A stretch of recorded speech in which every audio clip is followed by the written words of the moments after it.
Hello बच्चों, कैसे हैं आप सभी? बच्चों, आज मैं आपको आपकी पूरक पाठ्य पुस्तक कृतिका के पाठ 1 माता का अंचल का सार समझाने का प्रयास करूंगी। यह शिव पूजन सहाय द्वारा लिखा गया देहाती दुनिया उपन्यास का एक अंश है, जिसमें सहाय जी ने ग्रामीण संस्कृति की झांकी को दर्शाया है। पाठ में शैशव काल के शैशवीय क्रियाकलापों को रेखांकित किया गया है, जिसमें माता पिता के स्नेह तथा शिशु मंडली द्वारा मिलजुल कर खेले जाने वाले खेलों को अत्यंत मनोहारी ढंग से चित्रित किया गया है। पाठ में भोलानाथ के चरित्र के माध्यम से माता पिता का स्नेह और दुलार, बालकों के विभिन्न ग्रामीण खेल, लोकगीत और बच्चों की मस्ती एवं शैतानियों का विस्तार से वर्णन किया गया है।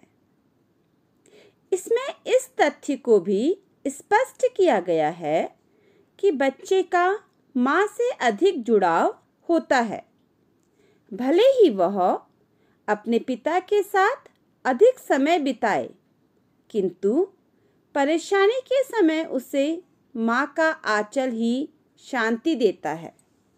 प्रसिद्ध साहित्यकार शिव पूजन सहाय जी ने यह उपन्यास आत्मकथात्मक शैली में लिखा है। शिव पूजन सहाय जी, जो हिंदी साहित्य के प्रसिद्ध साहित्यकार हैं, उनका जन्म 1893 ईस्वी में उन्नास गांव जिला भोजपुर में हुआ था। यह बिहार राज्य का एक जिला है। उनके बचपन का नाम भोलानाथ था। 10वीं की परीक्षा के बाद उन्होंने बनारस की अदालत में नौकरी की। तत्पश्चात वे अध्यापन कार्य में लग गए। उन्होंने असहयोग आंदोलन में भाग लेने के दौरान सरकारी नौकरी छोड़ दी। शिव पूजन सहाय जी ने जागरण, हिमालय, माधुरी, बालक आदि पत्रिकाओं का संपादन भी किया। इनकी प्रमुख कृतियां देहाती दुनिया, वे दिन वे लोग, ग्राम सुधार, स्मृति शेष आदि हैं। इन्होंने अपनी कृतियों में समाज में व्याप्त विडंबनाओं, समस्याओं आदि का चित्रण किया है तथा शोषण के प्रति अपनी आवाज उठाई है। इनकी भाषा बहुत ही सरल व सहज है। इन्होंने आंचलिक शब्दों के साथ ही तत्सम, तद्भव तथा अंग्रेजी भाषाओं के शब्दों का प्रयोग भी अपनी रचनाओं में किया है। सन 1963 में शिव पूजन सहाय जी हम सबको अलविदा कह के हिंदी साहित्य में अपनी छाप छोड़कर स्वर्ग सिधार गए। तो बच्चों, अब मैं आपको माता का अंचल पाठ का सार समझाती हूँ, जिसे साहित्यकार शिव पूजन सहाय जी ने आत्मकथात्मक शैली में लिखा है। शिव पूजन सहाय जी के बचपन का नाम तारकेश्वर नाथ था, परंतु इनके पिताजी इन्हें प्यार से भोलानाथ कहकर पुकारते थे। अपनी माता के साथ भोलानाथ का केवल खाना खाने एवं दूध पीने तक का ही रिश्ता था। भोलानाथ अपने पिताजी के साथ ही अपना पूरा दिन व्यतीत करते। वह पिताजी के साथ ही बाहर बैठक में सोया करते। प्रातःकाल उन्हीं के साथ उठते और फिर उन्हीं के साथ नहा धोकर पूजा पर बैठ जाते।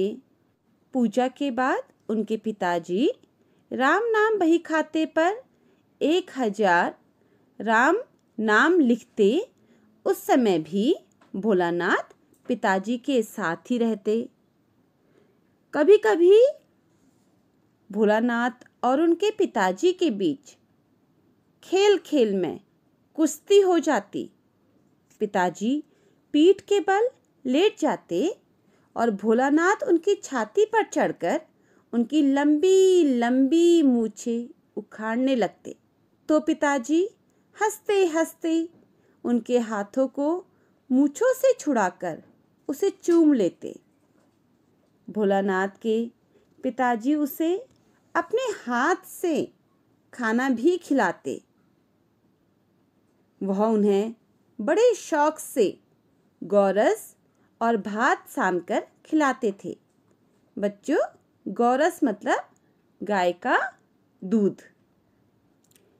पिताजी भोलानाथ को चाहे भर पेट ही क्यों ना खिलाते हो, पर भोलानाथ की माँ अपने ममत्व के कारण यह सोचती कि शायद भोलानाथ का पेट ना भरा हो, तो वह तोता, मैना, कबूतर, हंस, मोर आदि बनावटी नामों के द्वारा उसे खिलाती और यह कहती कि यदि यह तुमने ना खाया तो इसे भिन्न भिन्न पक्षी खा जाएंगे। भोलानाथ भी यह सोचता कि यदि वह जल्दी जल्दी इस खाने को नहीं खाएगा तो शायद ये अवश्य ही उड़ जाएंगे। भोलानाथ की माँ उसे बाहर भेजने से पहले अच्छी तरह से सजा धजा कर भेजती। वह अपने प्यारे से भोलानाथ को कृष्ण कन्हैया बनाती और तब खेलने के लिए बाहर भेजती। भोलानाथ थे तो छोटे, पर वह अपने दोस्तों के साथ खूब मस्ती करते। बच्चों, उस समय वर्तमान समय के जैसे बच्चों के पास खेलने के लिए आधुनिक खिलौने नहीं हुआ करते थे। उनके खेल के साधन स्वयं निर्मित होते थे। उसकी पटकथा भी वे स्वयं लिखते थे, संचालन भी स्वयं करते थे और पात्र भी आपस में दोस्त ही मिल बांटकर अपना अपना किरदार निभाते थे। जब वे तरह तरह के नाटक खेलते तो चबूतरे के कोने को नाटक के घर की तरह प्रयोग कर लेते। बाबूजी की नहाने की छोटी चौकी को रंगमंच बना देते। उसी पर मिठाइयों की दुकान, चिल्म के खोचे पर कपड़ों के थालों के ढेर, ढेले के लड्डू, पत्तों की पूरी कचौरी, गीली मिट्टी की जलेबियाँ, फूटे घड़े के टुकड़े के बताशे आदि मिठाइयाँ सजा दी जाती। उसमें दुकानदार और खरीदार सभी बच्चे ही होते। थोड़ी देर में मिठाई की दुकान हटाकर बच्चे घरौंदा बनाने लग जाते। धूल की मेड़, दीवार बनती और तिनकों का छप्पर, दातुन के खंभे बनाए जाते और दिया सलाई की पेटियों के दरवाजे। इसी प्रकार बच्चे अपने ही आसपास की वस्तुओं को अपने खेलने के संसाधन के रूप में प्रयोग करते। वे खिलौने खरीदने के लिए 1 रुपया भी बर्बाद नहीं करते थे। जब भोलानाथ अपने मित्रों के साथ खेल रहे होते थे तो कभी कभी उनके पिताजी भी मस्ती और मजाक के मूड में आके उन बच्चों के साथ ही खेलने के लिए बैठ जाते थे। बाबूजी को अपने साथ खेलते हुए देख, बैठते हुए देख बच्चे हंसते हंसते भाग जाते और जो घरौंदा उन्होंने बनाया होता था वे उसे बिगाड़ देते। कभी कभी तो बच्चे बारात का भी जुलूस निकालते थे। मतलब जैसे बारात निकलती है बड़े लोगों की, वैसी ही बारात बच्चे अपने आसपास के संसाधनों का प्रयोग करके बारात का दृश्य दर्शा देते और बाबूजी भी बच्चों के साथ पूरी तरह से मस्ती करते। जब बारात लौटती तो बाबूजी दुल्हन का मुंह निहारने लगते और जब बाबूजी दुल्हन का मुंह निहार रहे होते तो बच्चे शर्म के मारे भाग जाते। कुछ ही देर बाद बच्चों की मंडली पुनः जुट जाती और किसी अन्य खेल में लग जाती। वे जो भी खेल करते थे उसमें पूरी मेहनत करते थे। खेल खेल में ही मेहनत से खेत जोते, उसमें बीज बोते और उस खेत को फिर समतल भी करते। फसल तैयार होते देर न लगती और बच्चे हाथों हाथ फसल काटकर उसे पैरों से रौंद डालते और कसोरे का सूप बनाकर ओसाकर मिट्टी के दिए के तराजू पर तोलकर राशि तैयार कर देते थे। इसी बीच बाबूजी पुनः आकर पूछ लेते कि इस साल की खेती कैसी रही भोलानाथ। तब बच्चे खेत खलिहान छोड़कर हंसते हुए भाग जाते। एक दिन बच्चे अपनी आदत के अनुसार खेल रहे थे और वह एक टीले के पास जाकर खेलने लगे। वहाँ बहुत सारे चूहे के बिल थे।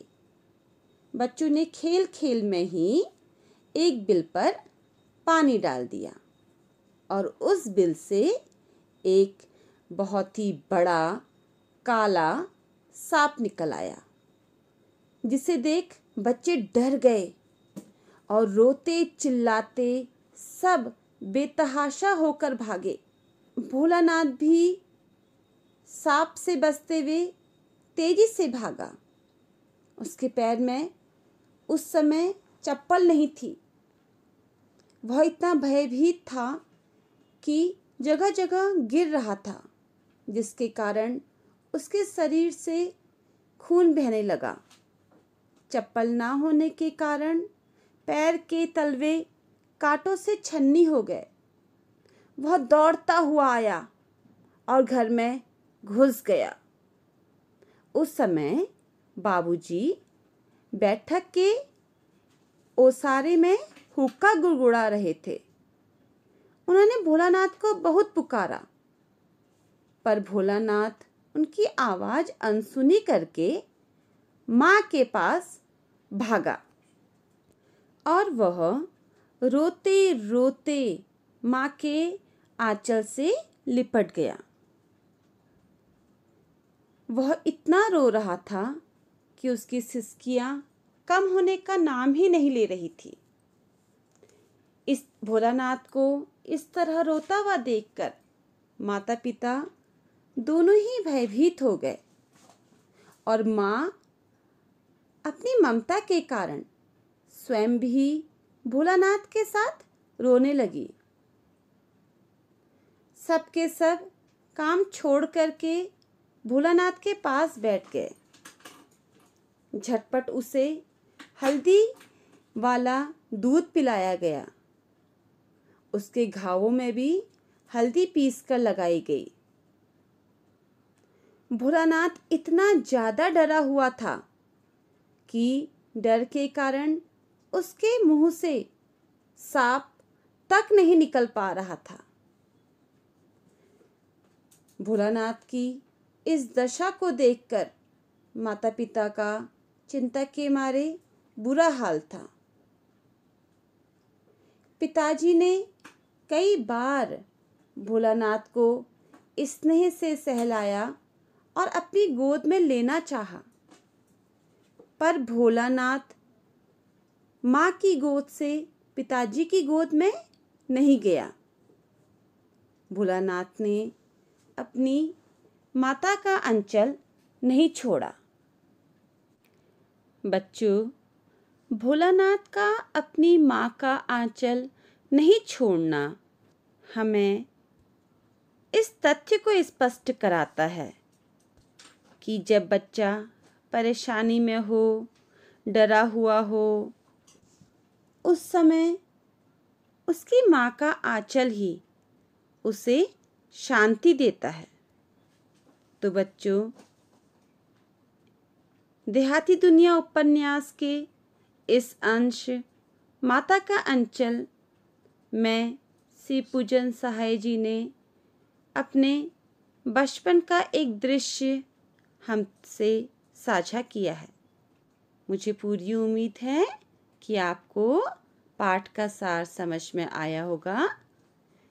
यदि आपको पाठ का सार समझ में आया तो मेरे वीडियो को लाइक कीजिए, शेयर कीजिए और मेरे चैनल को सब्सक्राइब कीजिए।